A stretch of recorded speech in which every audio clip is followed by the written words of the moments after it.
दोस्तों हम लोग पढ़ रहे हैं भारतीय संविधान को, जिसमें कि पहला चैप्टर हम लोग संविधान सभा पढ़े थे, दूसरा संघ राज्य क्षेत्र पढ़े थे और तीसरा नागरिकता पढ़े थे।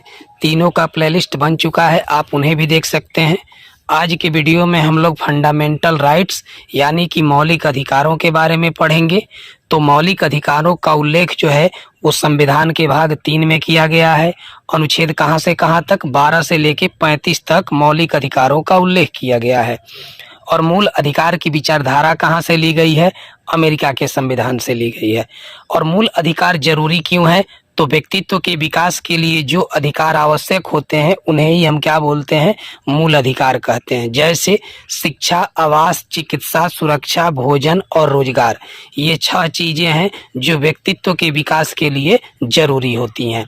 और मौलिक अधिकार जो है ये वाद्य योग्य है, यानी यदि आपके मौलिक अधिकार का हनन होता है तो आप न्यायालय का सहारा ले सकते हैं। मौलिक अधिकारों का उल्लंघन होने पर अनुच्छेद 32 के अनुसार सर्वोच्च न्यायालय रिट जारी करता है और अनुच्छेद 226 के अनुसार उच्च न्यायालय रिट जारी करता है। मौलिक अधिकारों का संरक्षक किसे माना गया है? तो सर्वोच्च न्यायालय को माना गया है। और 26 जनवरी 1950 के समय हमारे संविधान में 7 मौलिक अधिकार थे, लेकिन इस समय हमारे संविधान में 6 मौलिक अधिकार हैं, क्योंकि 7वां मौलिक अधिकार जो था वो संपत्ति का अधिकार था और 44वें संविधान संशोधन 1978 के द्वारा उसको हटा दिया गया और हटा के अनुच्छेद 300 के ए में ले जाकर रख दिया गया है। ठीक है, वर्तमान में 6 मौलिक अधिकार कौन कौन है और किस आर्टिकल से लेके किस आर्टिकल तक है, यही हमको पढ़ना है, क्योंकि प्रत्येक एग्जाम में इस टॉपिक से प्रश्न पूछा ही जाता है। नंबर 1 है समता का अधिकार, नंबर 2 स्वतंत्रता का अधिकार, नंबर 3 शोषण के विरुद्ध अधिकार, नंबर 4 धार्मिक स्वतंत्रता का अधिकार, नंबर 5 संस्कृति शिक्षा संबंधी अधिकार और नंबर 6 संवैधानिक उपचारों का अधिकार।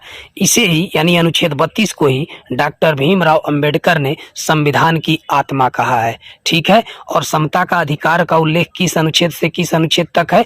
14 से लेकर 18 तक। स्वतंत्रता का उल्लेख 19 से 22 तक। शोषण के विरुद्ध अधिकार 23-24 में। धार्मिक स्वतंत्रता का अधिकार 25 से लेकर 28 तक। संस्कृति का और शिक्षा संबंधी अधिकार अनुच्छेद 29 और 30 में। और संवैधानिक उपचारों का अधिकार कहाँ है? तो अनुच्छेद 32 में ही है। ठीक है, अब एक एक करके हम लोग सभी आर्टिकल्स के बारे में देखते हैं। इसके पहले देख लेते हैं संपत्ति के अधिकार को। मैं अभी आपको बताया भी हूँ कि 26 जनवरी 1950 के समय हमारे संविधान में 7 मौलिक अधिकार थे। अनुच्छेद 19 के 1 के 4 में और अनुच्छेद 31 में संपत्ति के अधिकार का उल्लेख किया गया था, लेकिन 44वें संविधान संशोधन 1978 के द्वारा इसको हटा दिया गया और अनुच्छेद 300 के ए कहिए या क कहिए उसमें रख दिया गया। और अनुच्छेद 19 के 6 में संपत्ति की चर्चा की गई थी, जबकि अनुच्छेद 31 में पैतृक संपत्ति की चर्चा की गई थी। अब देखते हैं हम समता के अधिकार के बारे में। समता के अधिकार में पहला अनुच्छेद है अनुच्छेद 14।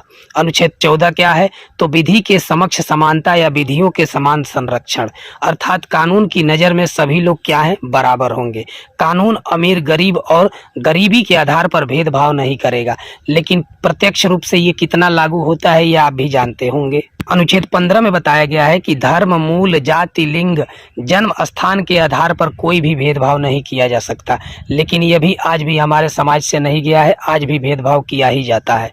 दुकानों, सड़कों, होटलों, सार्वजनिक आदि स्थानों पर धर्म, मूल, वंश, जाति, लिंग एवं जन्म स्थान एवं लिंग के आधार पर कोई भी भेदभाव नहीं किया जाएगा, ये आर्टिकल 15 निषेध करता है।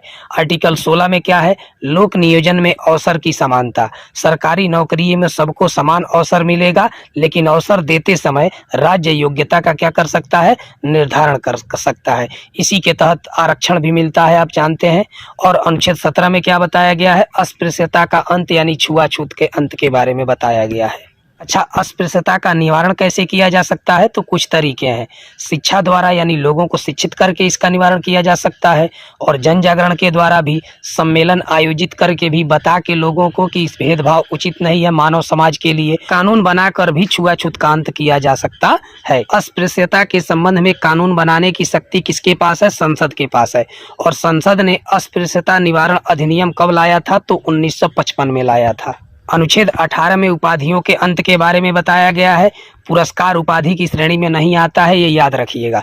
यहाँ से भी क्वेश्चन पूछा जाता है। और राज्य क्या कर सकता है, शिक्षा और सेना के क्षेत्र में उपाधि दे सकता है, किसी अन्य क्षेत्र में नहीं दे सकता। और कोई भी भारतीय नागरिक किसी विदेशी राज्य से कोई उपाधि ग्रहण नहीं कर सकता। कोई भी विदेशी नागरिक जो भारत सरकार के अधीन लाभ या विश्वास के पद पर है, किसी विदेशी राज्य से कोई भी पुरस्कार या भेंट बिना राष्ट्रपति की अनुमति के नहीं ले सकता। अनुच्छेद 19 से 22 तक क्या है, स्वतंत्रता का अधिकार है। अनुच्छेद 19 में क्या है, वाक और अभिव्यक्ति की स्वतंत्रता है। अनुच्छेद 19 को कितने भागों में बांटा गया है, 5-7 भागों में बांटा गया है। वो सभी हम एक एक करके देखते हैं।